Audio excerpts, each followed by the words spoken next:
David sat at his desk, the clock ticking louder than usual. The office was a ghost town at night, each shadow on the wall seeming to stretch and twist into something sinister. He never liked staying late, but tonight, the silence felt suffocating. His hands trembled as he typed, the clattering of the keyboard echoing through the empty halls.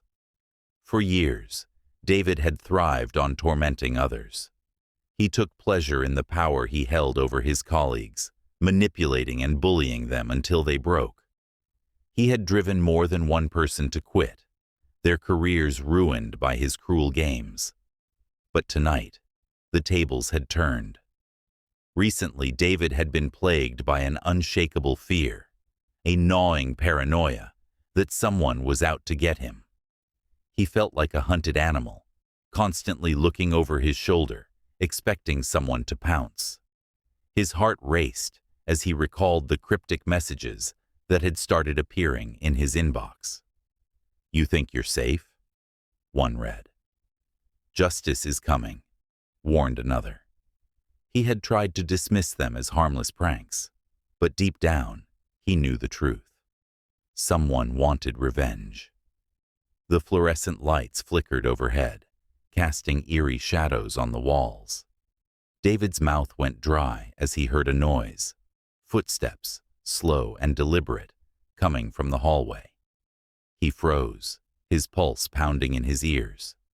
The footsteps grew louder, closer, until they stopped just outside his door. He strained to hear, but there was only silence. His mind raced, playing out scenarios of how someone might exact their revenge. The door creaked open, and David shot up from his chair, his breath catching in his throat. A figure stood in the doorway, face obscured by a hood. Panic surged through David as he recognized the man, a former colleague he had tormented mercilessly until he was forced to resign. The man's eyes gleamed with a mix of hatred and satisfaction. David backed away, his legs weak with fear. "What do you want?" he stammered, but he already knew the answer. The man stepped forward, pulling out a knife, its blade catching the light. "You ruined my life," the man hissed, advancing slowly. "Now it's time to pay." David's mind screamed for him to run, but his body refused to move. The man lunged, and instinct finally kicked in. David darted to the side, narrowly avoiding the blade, and bolted for the door. His attacker was right behind him, slashing wildly. David could feel the air slicing around him, each near miss driving him forward with desperate speed. He burst out of the office, his breath ragged, his vision blurred with terror. David sprinted down the hall, throwing open the emergency exit and hurtling down the stairs. The man was close, but David didn't stop. He crashed through the building's back door and into the night, where flashing lights suddenly blinded him. The police swarmed in, tackling his pursuer to the ground. David collapsed against a wall, trembling as the officers subdued the man. Relief washed over him, but the terror still clung to his bones. He had escaped, but he knew he would never be free from the shadows of his past.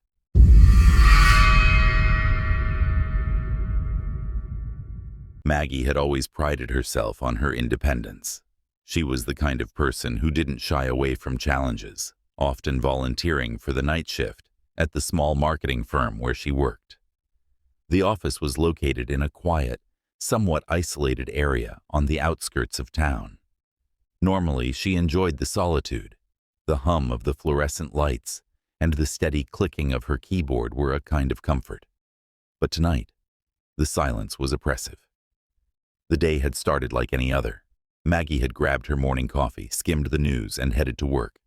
But a particular news segment had lingered in her mind all day. A story about a killer who had been terrorizing the town for the past 2 months. The news anchor's voice echoed in her memory. The pattern killer, as he has been dubbed, has claimed 5 victims so far. Police are urging residents to stay vigilant, especially those who match the characteristics he seems to target. Single women in their late 20s, with dark hair, working night shifts in isolated locations. Maggie had laughed it off at first, though her laugh was more strained than she would have liked to admit. She fit the profile exactly. 28 years old, dark brown hair, and often alone in the office at night. But that was just coincidence, she told herself. The killer could be anywhere, and there was no reason to believe she was in any real danger. Still, as the day wore on and her coworkers started trickling out one by one, an uneasy feeling began to settle in the pit of her stomach. She tried to brush it off, focusing on the reports she needed to finish, but the office, usually a place of productivity and creativity, now felt like a cage. It was nearly 8 p.m. when Maggie found herself alone in the office. The lights from the nearby highway cast long shadows across the room, and the only sound was the low buzz of the HVAC system. She glanced at the clock, then back at her screen, trying to concentrate. But the words blurred together, her thoughts drifting back to the news. The pattern killer's latest victim was found just last week, the anchor had said, the images flashing on the screen. A 27-year-old woman with dark hair, working the late shift at a convenience store. Police believe the killer stalked her for days before making his move. Surveillance footage showed a man lurking near the store, but his face was obscured by a hood. Maggie shivered at the memory. She had seen the grainy footage, the figure's movements predatory and deliberate. The idea of being watched, studied, made her skin crawl. The sound of a creaking door snapped her back to the present. Maggie's heart leaped into her throat as she realized the noise was coming from the front entrance of the office. She strained to listen, her breath shallow, but all she could hear was the thudding of her own heartbeat. She cursed herself for jumping at shadows, but the fear was there, gnawing at her resolve. She forced herself to stand and walk to the front desk. The door was closed, just as she had left it, and the security system was armed. Maggie exhaled slowly, trying to calm her racing thoughts. She returned to her desk, but the sense of being watched wouldn't leave her. She could feel it, eyes on her, somewhere in the darkness outside. "Don't be ridiculous," she muttered, shaking her head. But the feeling persisted. She remembered the other victims, their faces now etched in her mind. Each one had been found in places they thought were safe, an empty parking lot, a quiet street, their own home, and each one had been alone when the killer struck. Maggie's pulse quickened as she realized just how vulnerable she was. Then, a noise, soft, almost imperceptible, came from behind her. Maggie froze. It was the sound of a footstep, the faintest scuff of a shoe against the carpet. She turned her head slowly, her eyes scanning the dimly lit office. Her fingers hovered over the phone on her desk, but she didn't dare move. The air around her felt thick, charged with an energy that prickled at her skin. She had to remind herself to breathe, her chest tight with fear. There was no one else here, she told herself. It was just her imagination running wild.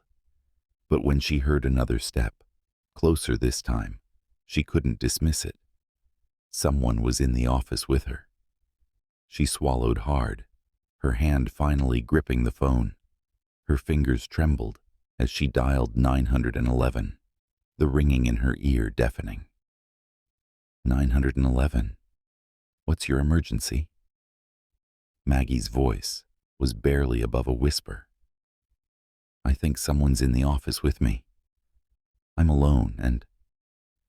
Her breath caught as she heard the soft creak of a door behind her. She could feel the presence now, looming, waiting. The dispatcher's voice was calm, professional. Stay on the line, ma'am. Officers are on their way. Can you lock yourself in a room? Maggie's eyes darted to the conference room down the hall. Yes, I think I can make it. Go there now, quietly. Don't hang up. Maggie stood, her legs shaking.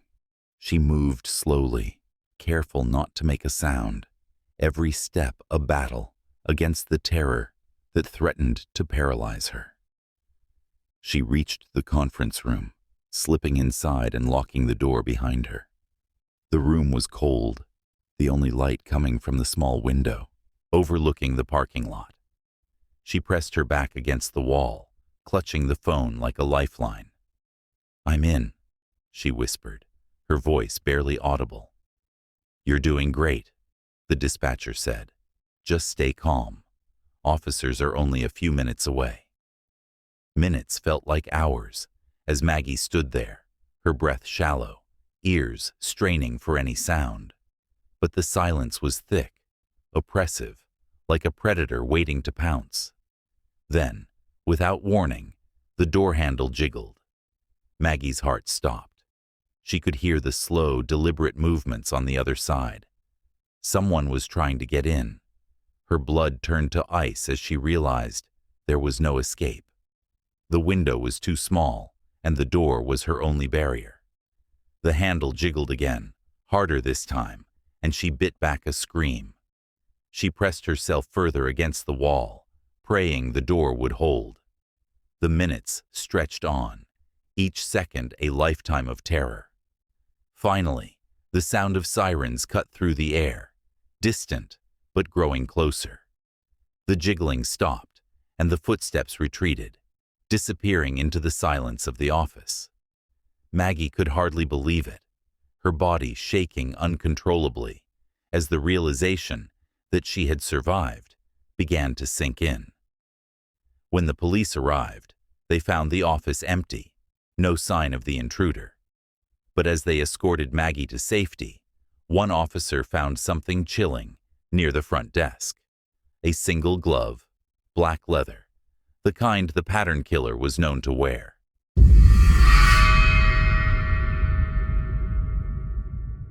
The clock on the wall ticked toward midnight, each second echoing louder than the last in the near-empty office. Donna sat at her desk, the fluorescent lights overhead casting a harsh, sterile glow on the rows of cubicles around her. Everyone else had left hours ago, eager to escape the oppressive silence that settled over the office after dark. But Donna had a deadline to meet, and staying late was her only option. She had always hated working the midnight shift. The building, so lively during the day, turned into a different place at night. The once bustling office became a maze of shadowy corners and unnerving quiet. It was as if the building itself came alive after hours, breathing in the darkness, its walls closing in on anyone foolish enough to stay behind. Donna tried to focus on her work, typing away at her computer, but the silence was overwhelming. She could hear every little sound, the hum of the air conditioning, the faint buzz of the overhead lights, the occasional creak of the floor as the building settled. And then there were the noises she couldn't explain. A soft rustling sound, like paper being crumpled, came from the cubicle behind her. Donna paused, her fingers hovering over the keyboard, listening intently. But when she turned around, there was nothing there. Just an empty chair and a stack of neatly organized files. She shook her head, trying to dismiss the feeling of unease that was creeping up her spine. "It's just your imagination," she told herself. "You're tired, that's all." But the feeling wouldn't go away.